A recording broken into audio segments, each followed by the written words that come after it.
घने जंगल के बीच, जहां सूर्य की किरणें भी मुश्किल से पहुंचती थीं, वहीं एक प्राचीन श्मशान था। कहते हैं कि उस स्थान पर मां काली का अदृश्य वास था।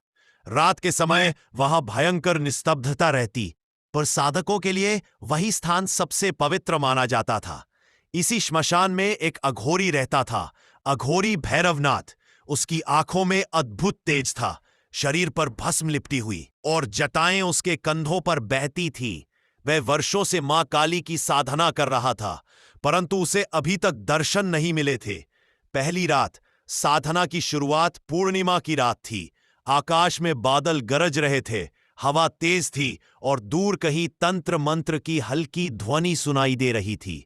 भैरवनाथ ने श्मशान में एक त्रिकोण बनाकर उस पर दीपक जलाए और क्लीन काली कपालिनी स्वाहा का जाप शुरू किया। कुछ ही देर में वातावरण भारी होने लगा, हवा थम गई, चारों ओर गहरा नीला धुआं फैल गया, मानो समय रुक गया हो। अगली रात अचानक श्मशान में भयंकर चीखें सुनाई देने लगी। चारों तरफ से अदृश्य शक्तियां भैरवनाथ को डरा रही थी। काले साए उसके चारों ओर घूमने लगे, पर अघोरी तनिक भी नहीं डरा। उसने भस्म उठाकर अग्नि में डालते हुए कहा, मां, जो आपके मार्ग पर चलता है उसे कोई डरा नहीं सकता।